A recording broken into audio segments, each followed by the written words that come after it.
So we're here to talk about the auditorium, and I have to recognize folks on our committee. We have Graham Geffen, high school student representative, Robert Palmer, Board of Selectmen, Michael Whitman, Budget Committee, Jerry Allen, Budget Committee, Hillary Clark, York Energy Committee, Dick Batchelder, York Education Foundation, Marilyn Zotos, Community Rep, Holly Sargent, Community Rep, Lori Coffinberry, School Board, John DeQuilla, School Board, Robert Stevens, High School Principal, Robert Westerberg, High School Music Educator, Zach Harding, Director of Facilities, Jim Amoroso, Director of Finance, and myself.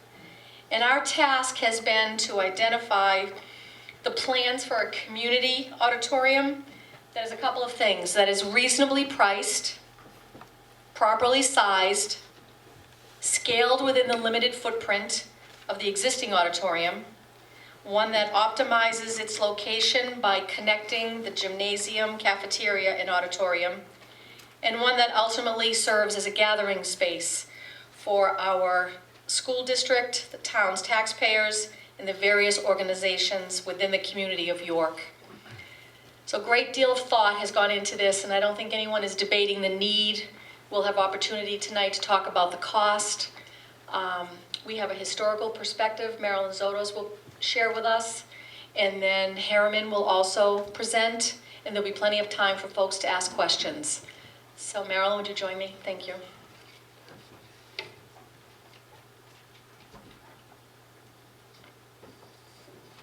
Thank you, Deborah, and thank you so much to all of you who have come out on a cold May night with those enormous piles of snow everywhere that we're all shocked to see, and pray that there's no more snow and that Deborah doesn't have to get on the phone at 5 o'clock in the morning and call off school anymore this year. I've presented a couple of kind of historical perspectives at 3 of the previous community forums that we've had that were more in the design phase. So I don't want to go with that particular script, but I did have a PowerPoint, which I didn't want to add on top of all of this, but I do have some bulleted points that I want to go through to give you a sense of how it is that we've gotten here. So as Bob said, Bob Stevens, the high school principal, said that the high school was built in 1977 and it was designed and funded by the state of Maine. This was the last time any state money was used in terms of expanding the original structure of York High School. Anything else that's been done has been done with local money. 2 additions have been made to the original structure in the last 37 years, a science wing and a music wing. A small capital project was brought forth in 2014 to enhance the primary entrance security. So if you've come in the front door, you've seen what that was. To meet the needs of the curriculum expansion, a science wing was added to York High School in 1999. During the building's design phase, a review was conducted to include a renovation of the auditorium within the scope of the work planned for the science wing. However, bids exceeded the proposed budget, and the planned auditorium renovation was removed from the scope of the building project. 5 years later, in 2004, a building committee was formed, and it was made up of district employees, school committee, and York community at large members to consider renovating or adding to the current auditorium. The committee methodically revisited the 1999 auditorium renovation plan. The examination revealed that the 99 auditorium renovation proposal would have only included increasing some seating capacity in the auditorium. It would not have addressed increasing the footprint of this 721-foot stage or address a number of other pressing problems with the facility, such as handicapped accessibility. If we have a student that has handicap needs, is disabled, to try to get through all of this here to come up here, we can't do it. The other thing I wanted to add, the other problems were, so it was handicapped accessibility, storage, and technical improvements. So we realized that we had no true gathering or performance space in town. The current auditorium seats 235 people, and can only accommodate one high school grade level at a time. Therefore, no school-wide assemblies or presentations can be held. This lack of space prevents more opportunities to cultivate a unified student and teacher community at York High School. With York High School enrollment well over 600 students, the current space also severely restricts the ability to provide quality music and drama for York students, forcing these programs to use local churches and neighboring high school facilities and auditoriums for their performances, even crossing state lines at times for venues. So those of you who have been at York High School chorus concerts, you know that they've been held at St. Christopher's, as you saw in the video, at First Parish Church, and actually all the way up to Portsmouth High School as well, which is when we cross the state line.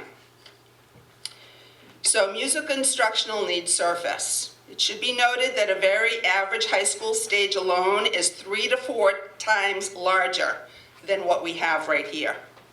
In the eyes of several architects and theater experts, this stage is truly only a platform. It has vast performance limitations. During our review, it became increasingly clear that the original renovation plan would not solve the educational needs of our ever-growing and popular music and arts programs at York High School, nor support the performance needs of our other district schools. We also discussed that other than the YHS gym, there was no large gathering space for the York community at large. So we started to look at performance and instruction. After a nearly 2-year process, which included discussions and input from teachers, students, and other community stakeholders, as well as visits to a number of other such performing arts facilities, an initial architectural plan for a completely new auditorium and music instructional space was created. Several factors affected voter confidence and support, including a 100% property reevaluation, which property owners did not know how they would be financially impacted prior to voting day. Another point was, in light of this lack of information, people were worried about the project dollar costs, and there was also a separate issue facing people, that there was a sense in many people's minds in the community that it was the town's turn to build a project, because there had been several school projects and a police station was needed, so they really didn't want to support another school project. So what we learned through our communication efforts was that many folks believed the project would potentially gain broader support if it were brought forth in phases.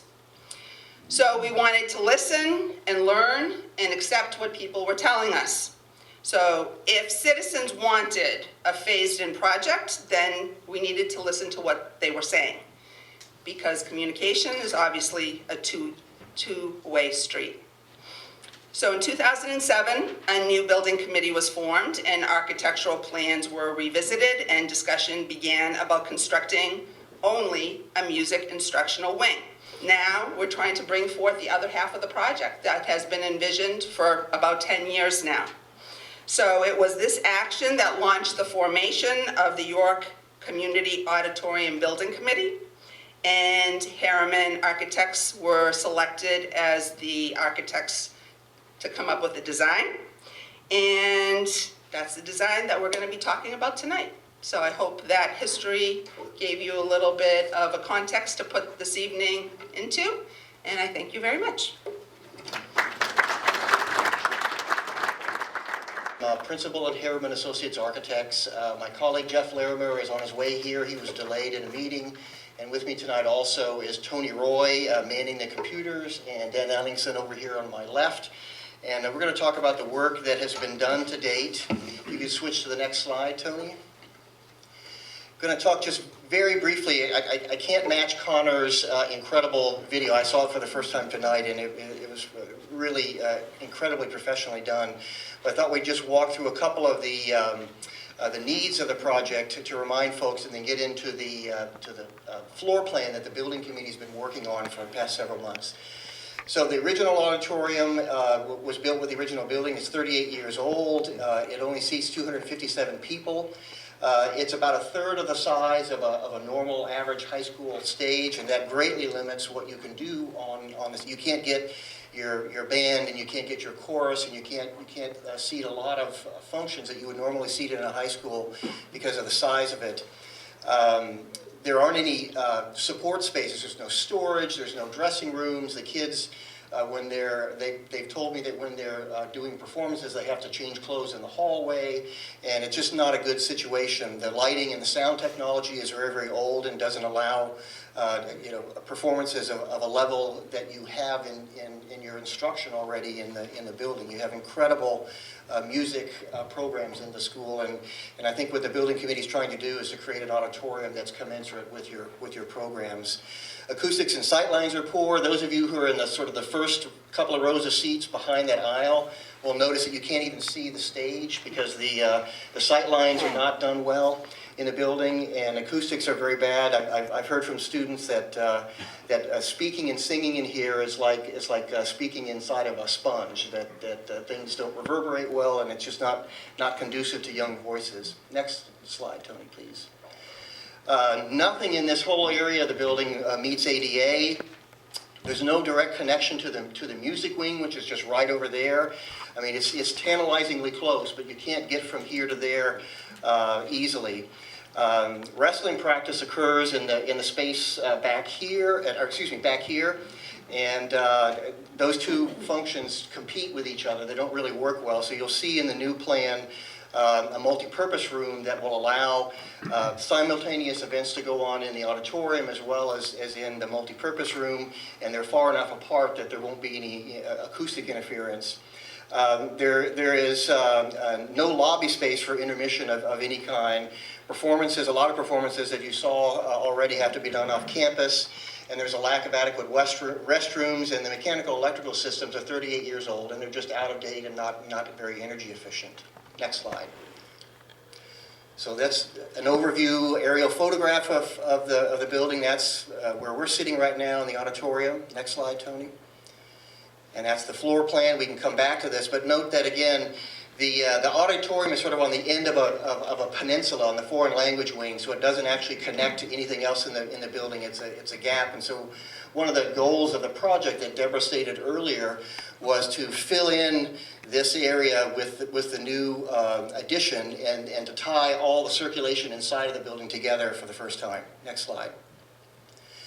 So here's what we all had to work with. And again, the building committee's met, I don't know, 10, 12 times, I'm not sure, worked very, very hard on this. We've gone through a lot of different iterations of the plan. And to start with, you can see that we have a pretty tight area to work with. We're bounded on the left by the gymnasium, at the bottom by the road and the existing parking, which we didn't want to touch because we didn't want to incur that cost. Space to work in with the stage over here. And it was Rob's idea to move it over to the right so that we could tuck the stage directly up to the back of the music wing. So as you may know, the music wing is down 5 or 6 feet from the level of the gymnasium, and there's a ramp that goes from the doors that lead into the band and chorus rooms up to grade at this point.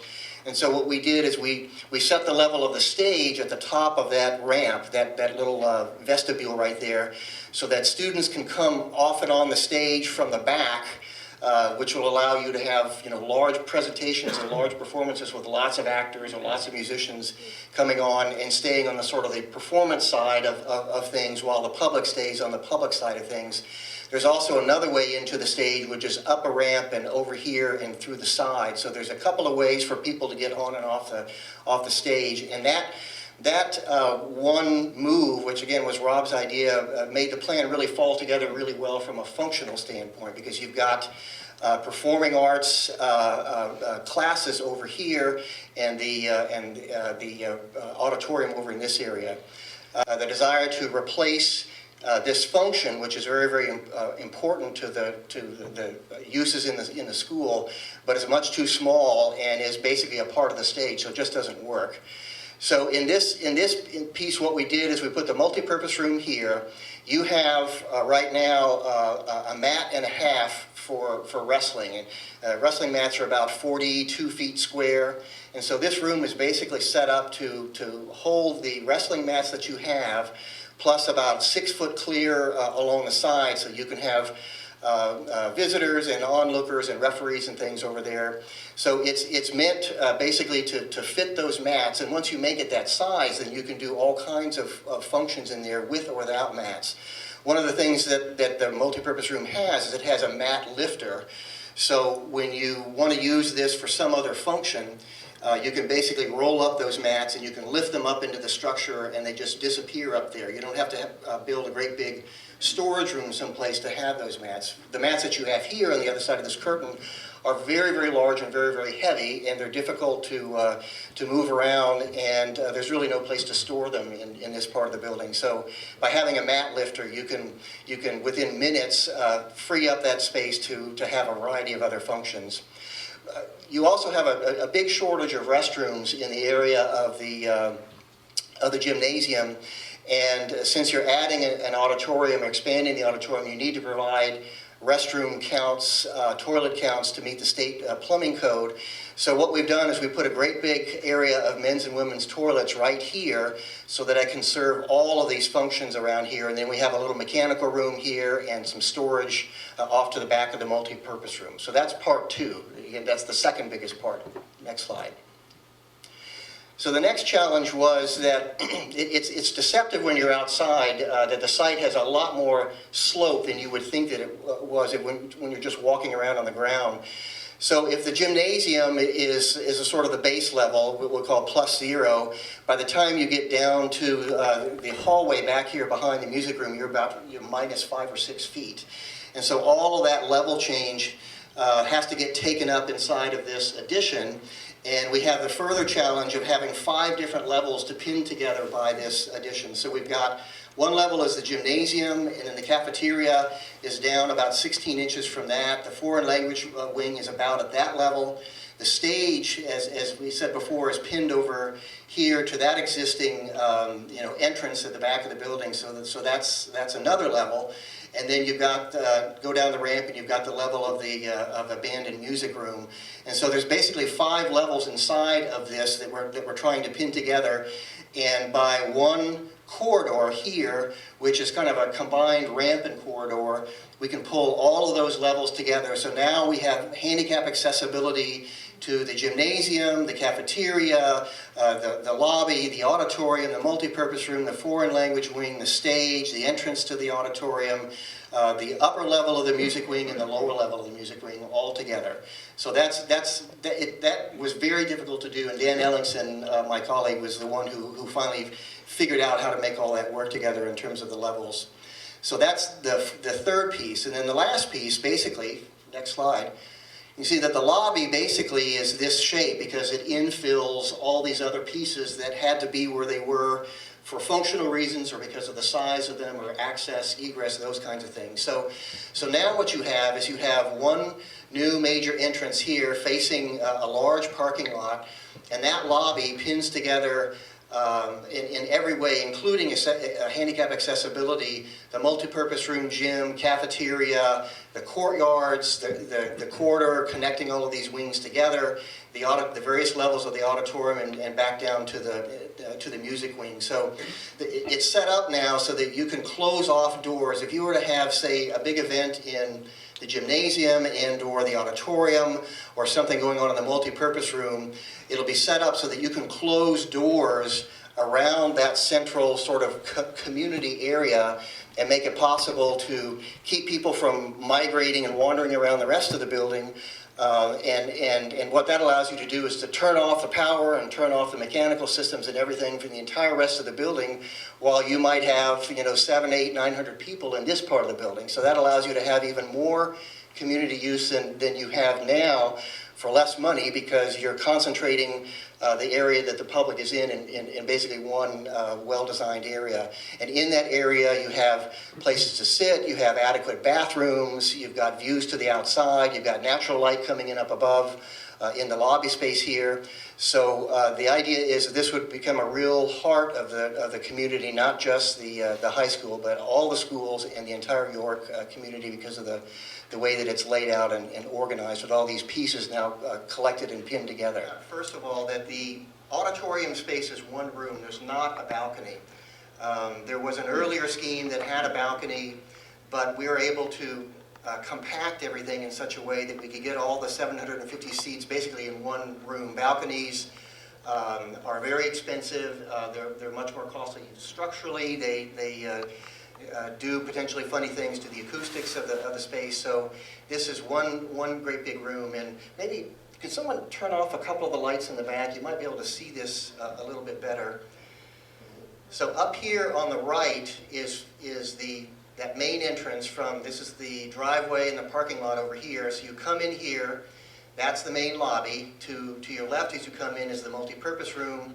The multipurpose room has some basically interior garage type doors so that they can roll up and make a combined space of the lobby and the multipurpose room in the event that you had a big event of some kind where you might want to do that. For instance, an Odyssey of the Mind tournament, or and so basically by a wood door hanging on some hardware up above, it's just a simple roller moving it left and right. You can make the proscenium oper wider or narrower depending on the function that you have. We've done this in other auditoriums, and it's very, very handy.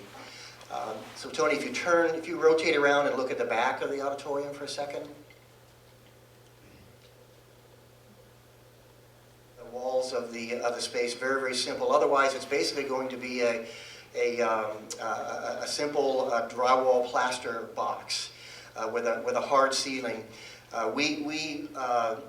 Once if the theater passes, what we do then is we do a more detailed 3D model. We send it down to an acoustic engineer, and they look at it in 3 dimensions and tell us whether or not we need to change the shape of it, or they look at reflections in the space. They look at areas where we need reflecting material versus sound absorbing material, and they get it tuned up like an instrument, and then we just execute that in the drawings. But we want to make sure that it's really works acoustically, in particular for voice. The gold standard for chorus is to be able to sing in an auditorium like this without the need for the sound system. In other words, to have the voices carry in the room and be reflected inside of the room in such a way that sound system isn't required. So we'll try to make that happen in terms of how the surfaces are oriented.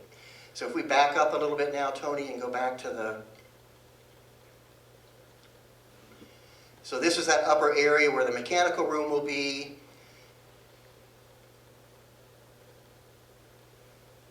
What happens here is we have to start taking up some of that change in grade between the level of the gymnasium and the level of the cafeteria right here. So there's actually some steps here to a slightly lower level at this hallway that pins everything together, and a ramp and steps over here so that transition is accessible. And again, it makes it possible for you to have events where you're using the multipurpose room, the gym, the cafeteria, the auditorium, or any combination of those simultaneously. And then this goes down and drops down again to the level of the stage in the back here, which is up at the upper level of the music room. So all of that gets pinned together. Maybe now you could just turn it 360 for a second, and we can come back to this if anybody has any questions. One of the things the filling in that space does, it creates 2 courtyards. They're almost courtyards now, especially the one that runs up along the side of the music room. But what we'll do is we're running the circulation along that side, so it'll be glass windows all along that side, so we'll be able to grab all that natural light both into the lobby and into the corridor that pins everything together. So as the students are moving around during the day, they'll still have views into the courtyard, which you have in a lot of places in the existing building, and I think is one of the nicest features of the existing building right now. So again, multi-purpose room, lobby, cafeteria over here, courtyard, looking down into the auditorium. And I'll tell you that the actual ceiling height of the auditorium is about here, about the top of that band, because up above that, what you have mostly is structure to span the width of it. So the volume that's inside is smaller than it would appear here. Okay, and this is the wood shop and storage room over here with the loading dock over in this area. Okay, so maybe what we'll do is we'll switch back to the regular slides. We can come back to this if anybody wants to. Again, here's the multi-purpose room lobby. We have 3 skylights in the lobby, so there'll be natural light there. What's nice to do is to try to provide enough light so that, for the most part, you don't have to turn on lights at all during the daytime, because it doesn't take a lot of light. I mean, you need about 30 or 40 foot candles in a lobby to make it feel like it's nice and bright, and the sky above is about 10,000 foot candles, so it doesn't take very much skylight area in order to get an area of light, natural light inside that'll make it really nice. And then in the multi-purpose room, we have some windows down low, some view windows, and then up above this white band right there are some translucent panels that allow about 10% of the light that's out there to come through. And the combination of those in this area and a couple of skylights there and windows into the courtyard should make that centerpiece of the plan very bright all the time, and I'd be surprised if you needed to turn lights on very much at all in that area. Next slide. Close-up of the front entrance. Again, very simple. You have an entrance on the other side of the building that has a simple form like this. And instead of saying York High School, it would say York Community Auditorium. A little porch coming out in order to provide a rain screen. And again, here's the road, and to the right of that is all the parking, and that's the auditorium, the upper volume of the auditorium behind. Next slide. And one view from the southwest, looking back at the entrance right there. Next slide. Okay, a couple of slides on energy, because everybody's very concerned naturally to make sure that you can do all the energy systems that you can reasonably afford in the project. And in an auditorium, one of the biggest things that is important to do is to try to make the heating and the cooling of the auditorium as energy efficient as possible. So what we're proposing for this is a system called displacement ventilation, and it's different than, say, a system like you have here, where in older spaces, the warm or the cool air is driven down from above, and the air handlers have to work pretty hard to drive warm air in particular down to the level of where people are, because warm air wants to rise. So what we do is, instead of supplying it up above, what we do is we supply it basically from a plenum that's underneath the seats. And what you'll see when you look down underneath your seats, you'll see a series of these little round registers. There'll be every other seat or every third seat, there'll be one of these registers. And that's where either the cold air or the hot air will come. And because you're supplying it directly where people are, it doesn't have to be as hot for people to feel warm, and it doesn't have to be as cold for people to feel cool and comfortable working well. The other thing that's part of commissioning is what's called thermal imaging, where you take infrared photographs of the building once the exterior walls are up to make sure that you don't have any gaps in insulation or air leaking in or out. So here's a photograph of an actual space from the inside. It looks like it's nice and finished. The drywall is up. They started painting, all of that. And here's a thermal infrared image of that same space. And what it shows is that there's a huge area of exterior wall where, for one reason or another, no one put the insulation in. And you rarely see something of this magnitude, but you almost always see a gap where walls meet roofs, or a gap maybe around a window where the insulation wasn't packed as tight as it should. So again, by taking these infrared photographs, then you can identify places that need attention, and the contractor goes in and fixes them, and so that you don't have to wonder for the next 30 years why a room is cold. About $8.5 million with a bid time of 2016. We'll talk about the schedule in a moment. The second part is what's called administrative cost and reserve, movable equipment, advertising, and legal project contingency. The building committee and us made a list of some of the equipment that'll be needed in the building on opening day, in particular for your music programs. We can show you that list at any time. That's a probably about 20% or maybe 40% of what it would typically be in a state function. For example, when the Art and Music Wing was built, when they started excavating, they found some unsuitable material that they couldn't build on top of. They had to remove it before they could finish their construction. So that's what contingency is for. And then the third part is called fees and services. That's architecture and engineering fees, which is a fee schedule that's set by the state. Reimbursables, which are basically things like printing and travel and those kinds of things. Permitting and approvals. This will require planning board approval. It'll require the Department of Transportation to give you approval. DOT and DEP.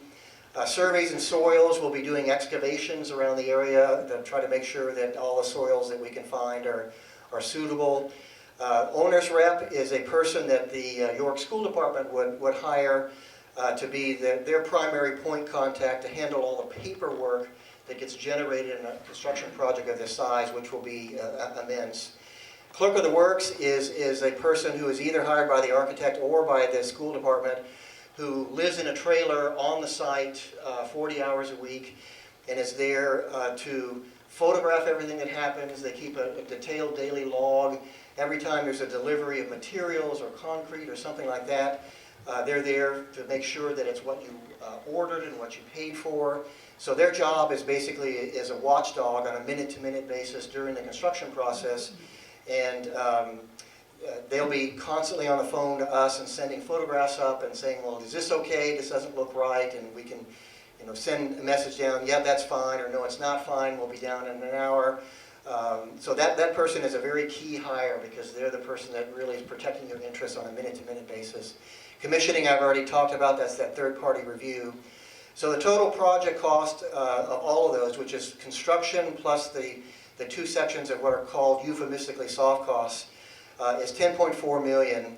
And then there has been a discussion on the part of the committee about potential geothermal heating and cooling system, because you're going to be air conditioning everything in this new wing so that you can have year-round use.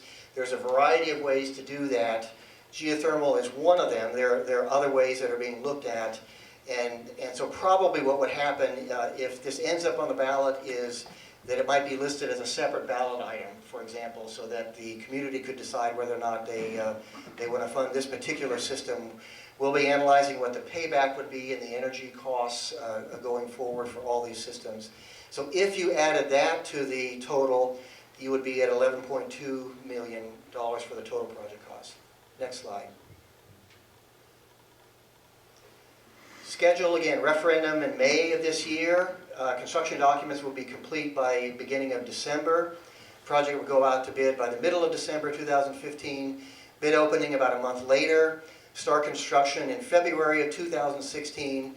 Substantial completion of the lobby and the multipurpose room we think could be done by December 30th of 2016. And then the auditorium would follow a couple of months later, only because there's just so much more stuff to build inside the auditorium, and it's a more complex space.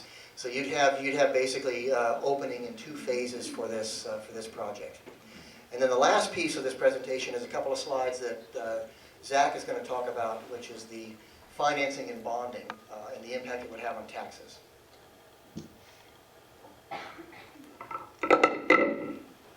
Thank you. My name is Zach Harding, Director of Facilities, so I'm going to lead everyone through the next couple slides here. This one shows our debt service payments right now that the school department has every year. As you can see, FY16 there is around $1.7 million. That's our current debt service payment. That's what's going in the FY16 budget. And then the orange bar on top would be the addition of the auditorium, including the geothermal, just to see what the total cost if the voters approved everything. So it would bring that up to about $2.55 million as a debt service payment. There's a couple items to note that we have some pretty big bonds that are coming off. We have the high school addition that was a little bit over 5 million that was borrowed, and we had the middle school, which I believe was around 15 million that was borrowed, and those debt payments are coming off in the next couple of years. So the way we're planning on borrowing the money is to go out to bond after the bids are open.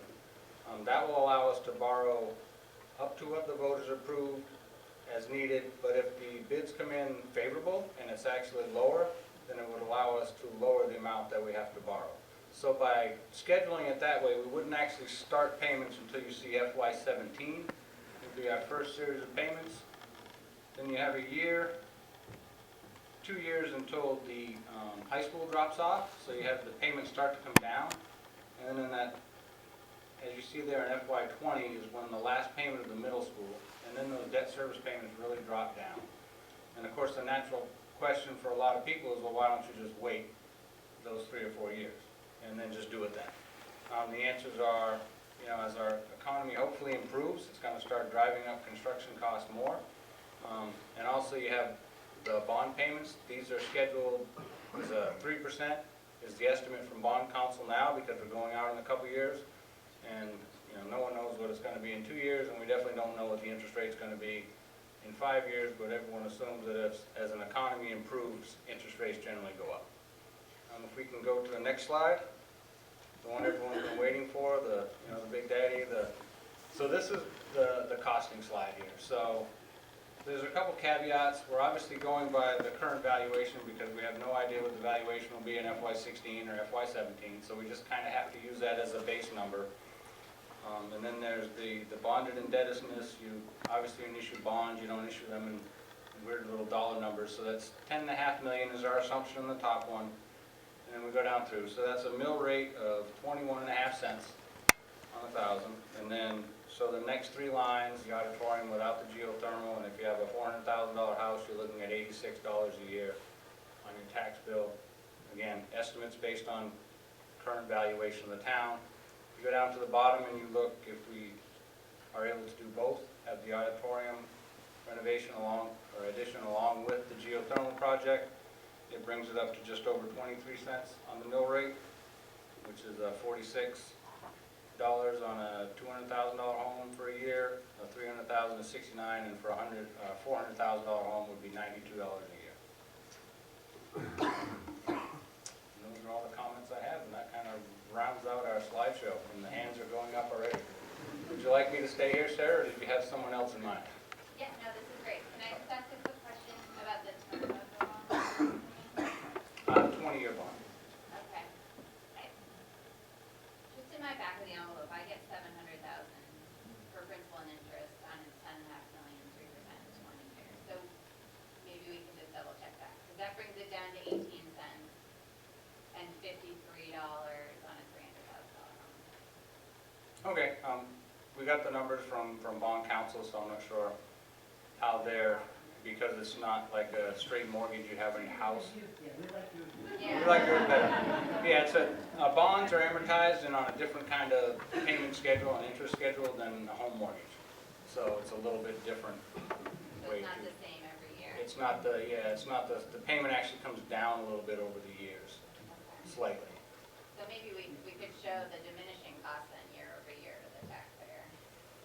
Yeah, you can, if you have really good eyes, you can see it on the slide before that, because you'll notice that orange bar gets a little bit tinier, but you need some real good eyes to be. Okay. All right, thanks, Zach. You're welcome.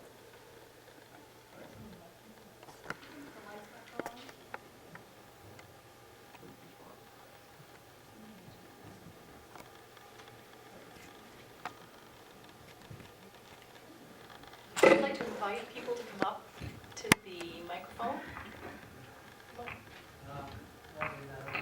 to speak. Okay. What we're trying to do, if I can help you out there, is if we get as loud as possible, because there's that nice young man that's doing all the filming. Oh, we wanted to get So I hope we get it all before you get over here on the town website. I first think very much in favor of doing something like this. I've been in this town 30 years, and it's time. It's way past time. But I am interested in, with an additional physical plant and some of the complexities of the facilities, the infrastructure, what it will take to maintain it in terms of staffing? Will there be an additional need for more specialized people, that kind of thing? I can address just the overall size of the building. If you look at the cleanable space, we can assume one more custodian just for the general upkeep of the space. Beyond that, I'll let Dan speak to what it takes technically to run some of the other components. Or something, it would go through the school department to use it? The handout that you all have has some language specifically about that, because there have been a lot of discussions on that. Basically, it's going to be like any other facility that you have in the district. The district already has rules that govern the use of their facilities and fees when fees are charged. They aren't always, but when they are, all of that is set. This will just be another part of that. Those rules and regulations will probably get expanded a little bit. But it's designed primarily to be a facility for the York schools and the York community. And if you find outside groups, dance groups, traveling theater groups, whatever, that want to come in and rent it, then that's great. But what we're trying to do is to focus on the needs of the town and the school district of York. It's not meant to be a 4-star Broadway level regional theatrical venue. It's meant to be a community auditorium that's very functional and easy to use by a lot of people. Needs met. And because I have the right to have the chance to be a productive member of society, I have a right to a good education. So I have the right, the basic need, to have my interests, my niches, and my passions supported by the school system. And the undeniable truth is, with no acoustics, not enough seating, and only one dressing room for both genders, the current auditorium does none of these things. And that means that unless the town of York supports the new auditorium, it isn't holding up its end of the social contract. It isn't holding up its end of the bargain. So I think it's clear, especially since the architects have done such a good job, that the auditorium must be built, not only for the educational needs it meets, not only for all the future benefits it will provide, but also to meet the basic needs and uphold our end of the bargain, no matter the monetary costs. Thank you.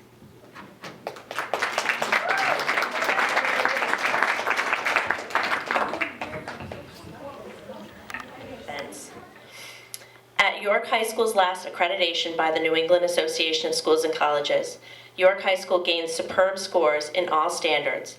However, the report did indicate a need of community support for a new auditorium due to the facility's deficiencies in supporting current and future academic programming.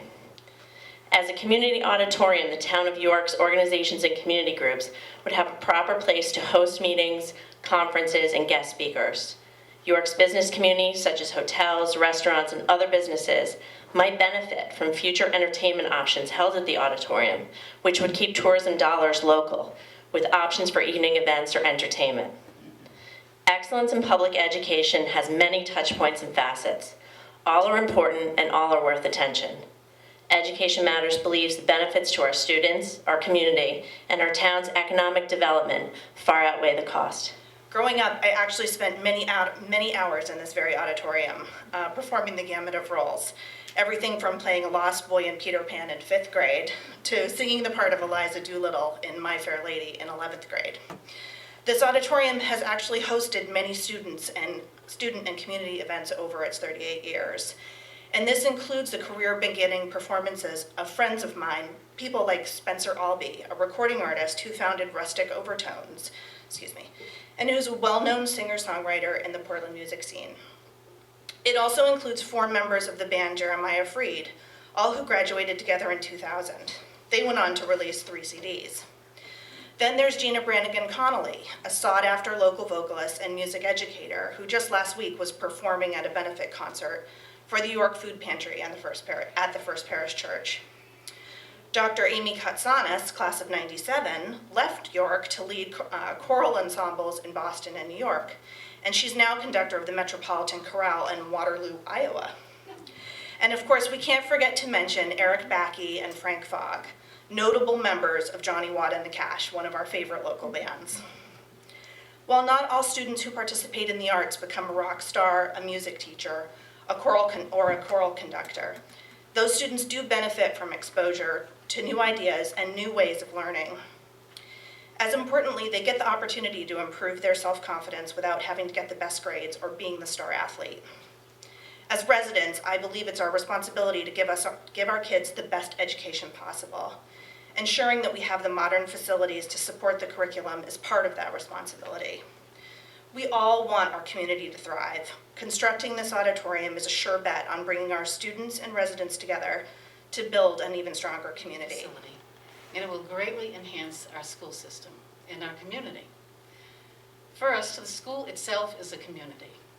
To have a community, you have to have a place to gather. It would be impossible for me to ever list the hundreds of ways my professional colleagues and I worked together over the years with students to create programs and events which were part of a dynamic curriculum where the school auditorium was essential to reaching our goals.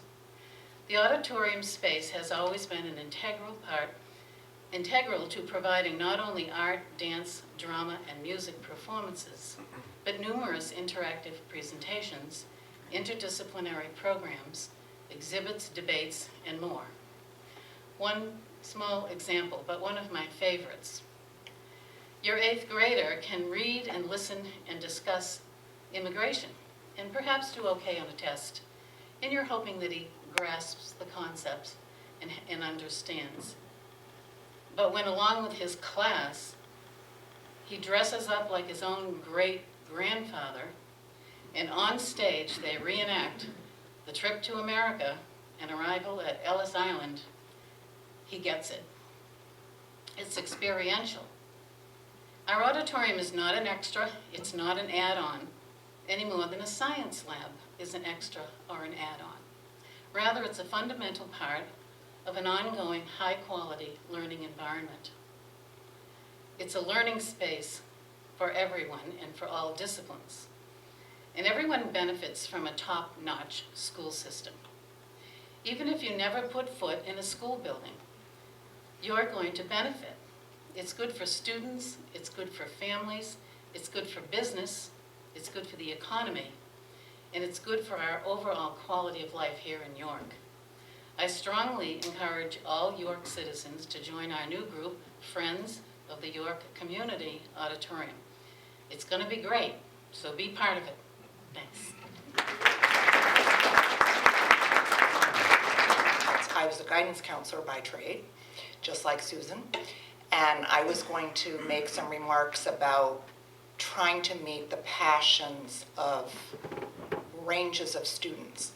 But this young man here sort of, he outdid me. I can't go there. But I will say that having a really beautiful auditorium like we did at Noble High School, which I'll speak about in a minute, was such a point of pride for students from all walks of life, from all different abilities, whether they were musicians or dancers or just kids. It really was important to them to be able to get together as an entire school and listen to a speaker, to have an event, to bond when things weren't so well, when things went wrong at a school, as they sometimes do, or in the world. And the third point I would like to make, and my inspiration for being up here, is Dan Cecil. Dan was the primary architect of Noble High School, where I worked for many years. I was the guidance director, and in one terrible year, I was also the acting principal, a job I would never want to have again. But the one good thing about it was that as part of my responsibilities, I was the liaison with the architect, and it was the best part of my job. You can trust this man. He talked to everybody from A to Z. He got input like you wouldn't believe. And he's just wonderful. So I knew that Harriman was working on this plan, but I didn't know it was Dan until I got here tonight. So I really applaud him. Thank you.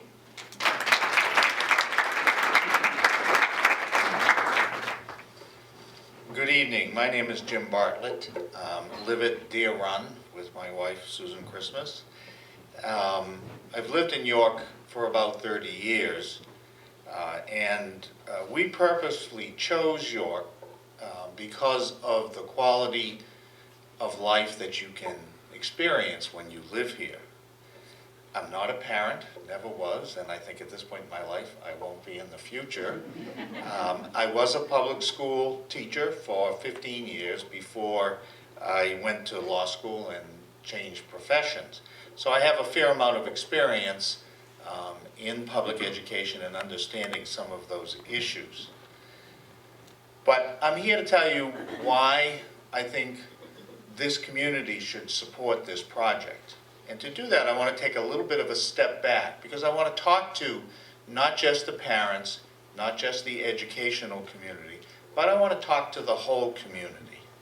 And what I want to talk about is something this young man talked about, the social contract that exists between us as members of this community.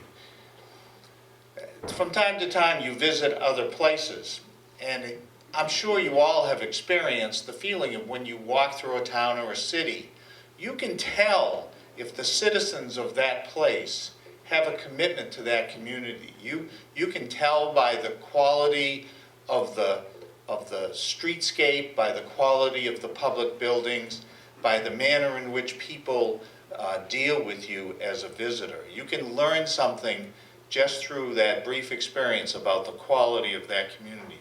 I call it the heritage of the community. How much are they committed to various aspects of the community? And I live in York because I think this town is committed to all different parts of the community. It's committed to its taxpayers. It shows that commitment by the care with which our budget committee, our school committee, our board of selectmen address financial issues. If you've ever followed it from day one to the end, you have to know how much time goes into carefully considering every dollar that gets spent, public dollar that gets spent. We also have a commitment to other citizens. You know, a lot of people live in town and they're not fortunate enough to own property, but they live here and they contribute to the community, and the community has a commitment to them through other kinds of services. Services, for example, that the Parks and Recreation Department provides. Of course, there's our commitment to the future. That's our commitment to the youth of this community, whether it's the schools or other programs. We also have an incredibly strong commitment to our past. We have probably one of the most premier historical preservation organizations in New England. And of course, New England stands out across the country. So we have been, for over 100 years, very committed to preserving the past that existed here in York so that we can learn from that.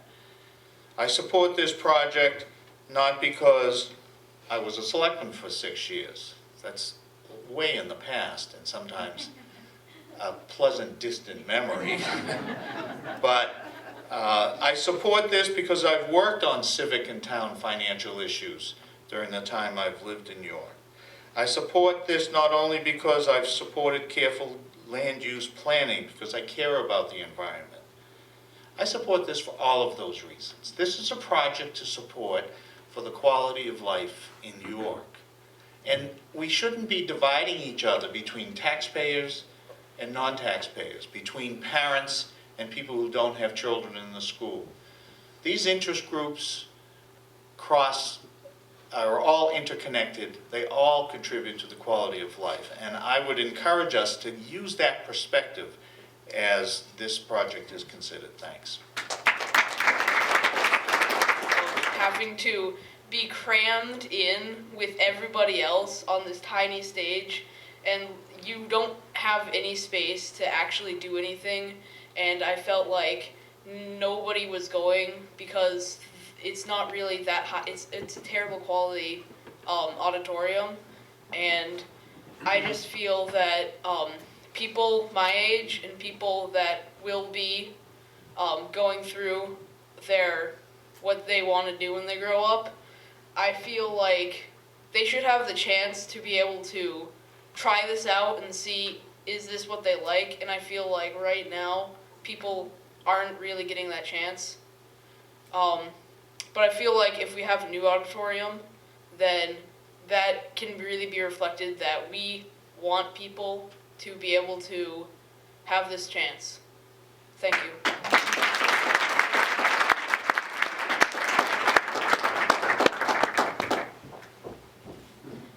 Hi, I'm Grace Ciccarelli. I am a junior here at York High School, so this will be after I have graduated, but it's still very important that our school system and community as a whole has it, because as Jacob just said, this is kind of an age where we're figuring out what do we want to do with our life, and I've been in a couple plays here. Like the majority of the Edelman children, I do Odyssey of the Mind. So I've found that more of the writing of the plays is more what I like. But so standing back here, you've got, well, the wall is down at the moment because the wrestling room needed the space that would be used as the dressing room, backstage area, wings, and green room should a show be going on at the moment. So there isn't even really a place to hang, say, a sheet if you wanted to have a private dressing room. So we're all just kind of out in the open. And I know that with our last show, Around the World in 80 Days, which was fantastic, I stage managed for that. I know there are a couple people who are in the audience. Everyone is back here, so just a bigger space and a multi-purpose room especially would be really great. So Odyssey of the Mind, I wanted to talk about, at the moment lives in the cute little cottage over at Coastal. We are currently storing a lot of stuff there that there isn't really room for. So for example, our team has an 8-foot by 6-foot frame. We have 2 of them.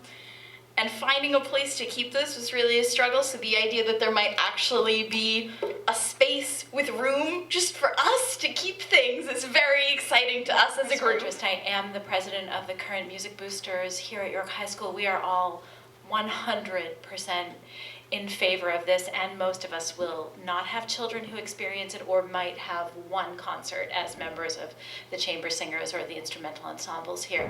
But what I want to talk about just very briefly tonight is not about all of the wonderful educational reasons that we need this, because I think those have been all explained amazingly well by those who've spoken before, and especially by our current students. But just from a community perspective, I perform a lot in the local area. I was in a folk trio, folk jazz type trio for years, performed a lot. I do a lot of professional and semi-professional theater. My daughter does as well. We now travel to Rochester. It's a long drive in the snow, and she's in 2 consecutive professional productions there because that's where she needs to go to do that kind of theater. We don't have the options here. But what's been interesting about that process is when York High School did Into the Woods last year, and if you didn't see it, you missed out. It was an incredible production of a very difficult and demanding Sondheim musical.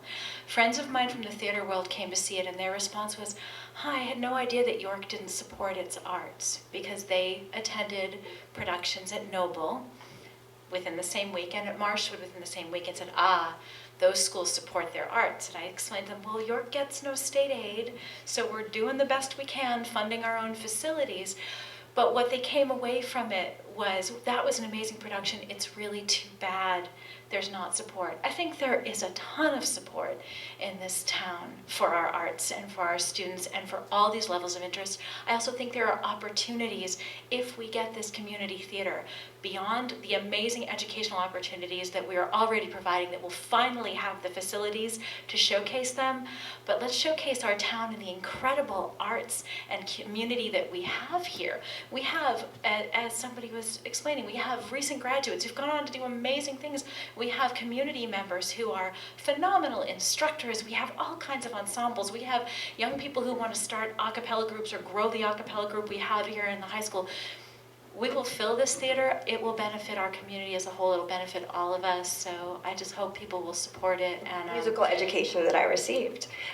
So we have a wonderful group of people here who are talking about the arts and how wonderful they are, and I echo their sentiments 100%. But think of the transferable skills, and I think the community really needs to hear this, that those who have the opportunity to benefit from such a building will gain. Even, for example, say the student body president, who gets to stand in front of almost 1,000 people if you consider all 4 classes, plus the teachers, plus whatever parents or whoever might be here. What an opportunity that person would have to be able to have that confidence, to be able to send a message. So think about the transferable skills as you discuss this with your community members, because it doesn't just benefit what some might perceive as a very small group of people. Thanks. My name's Sam Sarno.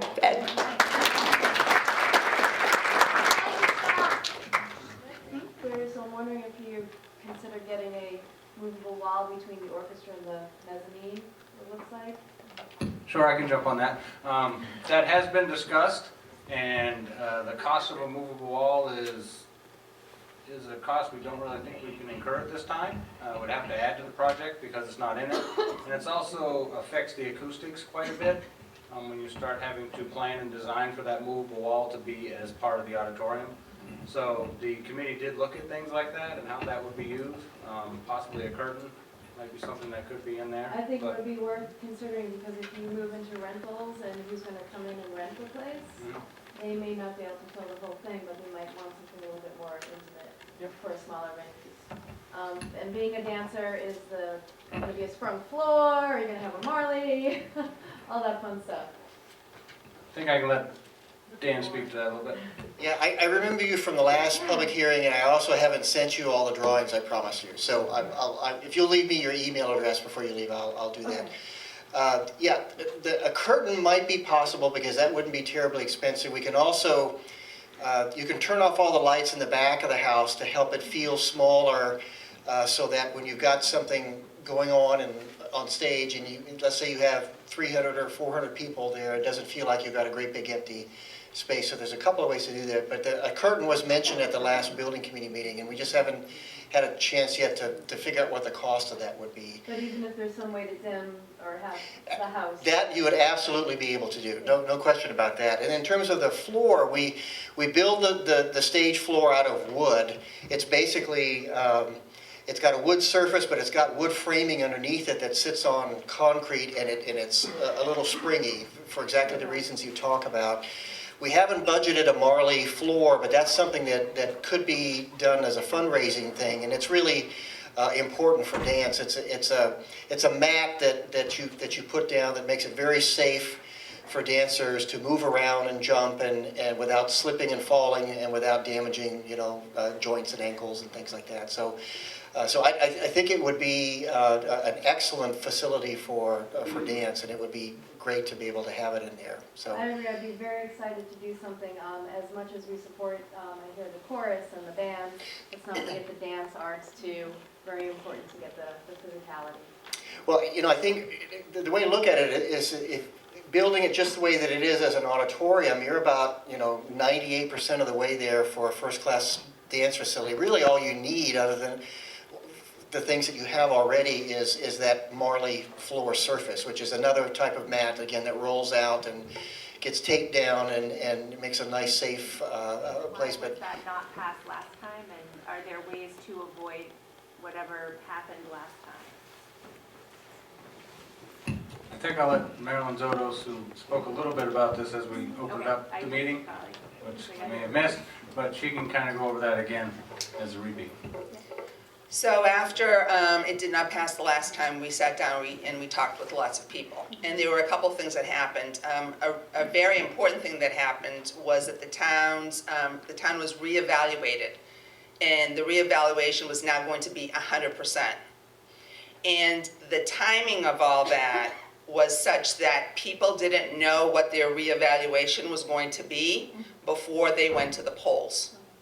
So I believe there were people who wanted to vote yes, but they were reluctant because they didn't know what the true tax impact was going to be to them at the time. For about 9 years, I just have a question about the budget.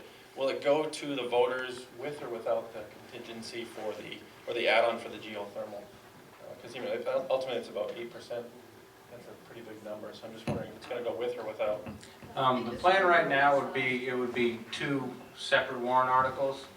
That's our our plan as we're doing it right now. So that's how it would go to the voters as the auditorium project, and then do people support the alternative geothermal system?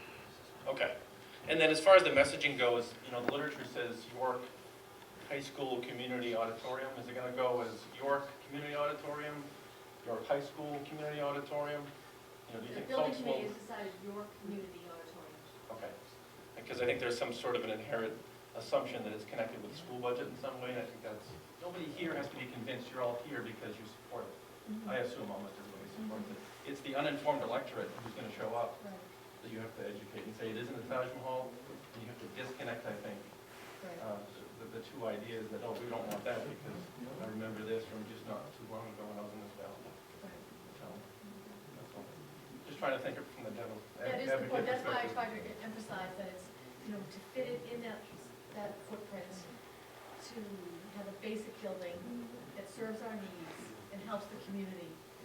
It's a strong message that it's not the Taj Mahal. You know, it's not gonna have the artwork that's at Noble. If you've ever been to Noble, you know what I mean. Thank you.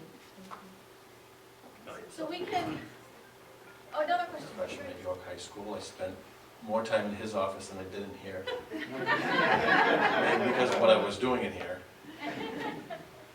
So, I came tonight to listen, and I love it. I love the presentation, I love the auditorium, but how do we answer the question? We've got the police station is a mess. We've got the town hall that's still sitting there. We've got the village everybody wants to revitalize and reroute traffic. We've got the bathhouses that we want to fix, one's done. That's the negative part of this. How do we justify borrowing $10 million when we can't get these other projects off the ground and get them finished?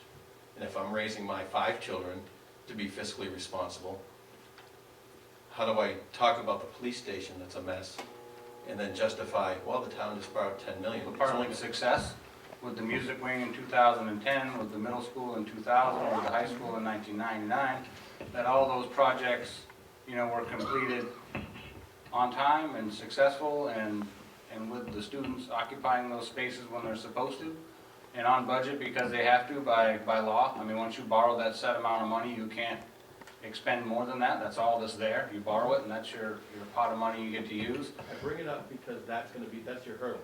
You know, understand, it's been discussed many, many times at the building committee. How does a not completed police station, you know, how does that factor into what we have to do?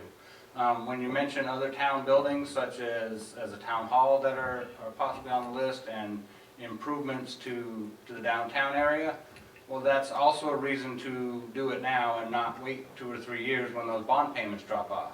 Because that will be the time that the town is ready to ask for, you know, hopefully the police station's done, and the town will be looking to move or relocate the town hall. And there's also the capital planning committee, for the first time this year, has been a televised event. So through Town Hall Streams, which is a website associated with the town, you can actually watch that process. And I'm sure if you also contact Steve Burns at Town Hall, there's plenty of information on that. So that plan is being put in place, and that plan is where you look out and you say, okay, you know, when does the town want to put on a town hall or some other building? And so you kind of phase them so we're not trying to compete all at the same time for the voters' attention, I guess. I see some kids that are falling asleep, so I think they've got school tomorrow, so I'll be really brief. My name's Dwight Bardwell. Most people in here I think know me, but for those who don't, I'm in the unique position of being born in York Hospital, going through the York schools, being on the school committee when we did construction projects here at the middle school. I was chairman of the building committee at the middle school. I was vice chairman of the building committee when we did the additions here.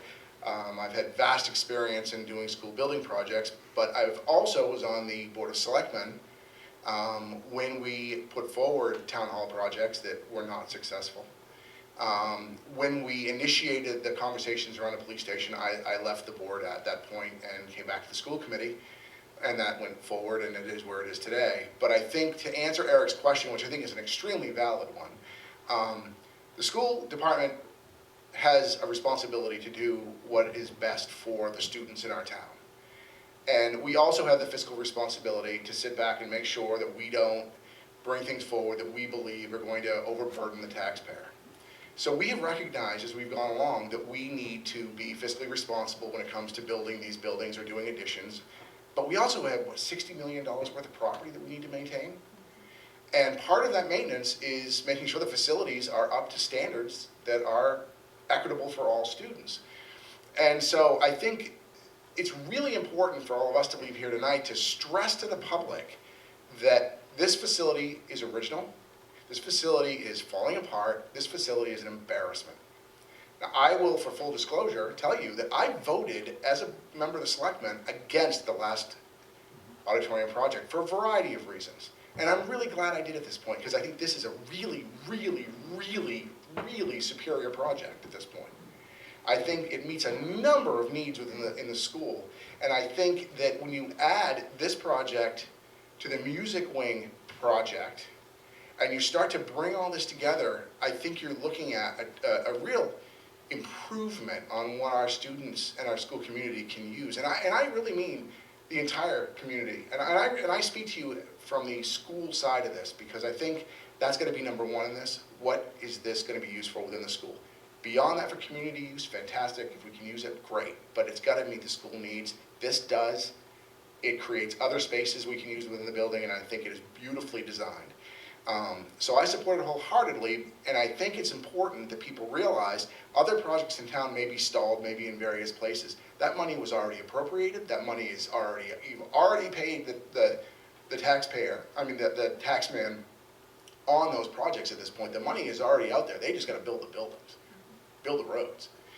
I don't think there's going to be a town hall project for many, many years. And if we had waited much longer on this project for those projects to get done, it may never happen. Seriously. And the other thing that people have brought up to me is, well, why don't you just build a new high school? Anybody see the price tag of Sanford? It's $100 million? I mean, I realize... 40-something million, what, 15 years? Yeah, I mean, and I realize it's a VOTEC center and it's different and all that, but I mean, even if we're 80% of that, it's $80 million. There's no way this town is going to bite off $80 million or $70 million to build a new high school. So the fact is, this is our high school, it's going to be our building, and we have to continue to upgrade this facility when we can. And this is a significant upgrade that needs to happen, and it needs to happen now. Now's the time. So, thank you.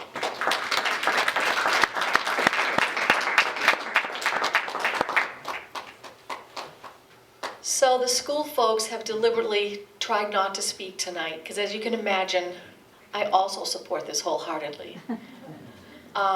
But for the townspeople to speak to it, and for someone who voted against it in the past and is now speaking on behalf for Maryland to have the energy to do this again, it's such an important project. It's so important to the kids. I just thank you for being here. And we'll be here for a bit, and if you have other questions, if you want to contact us, contact me anytime. It's a very important project, and I think you can feel the excitement building. Thank you.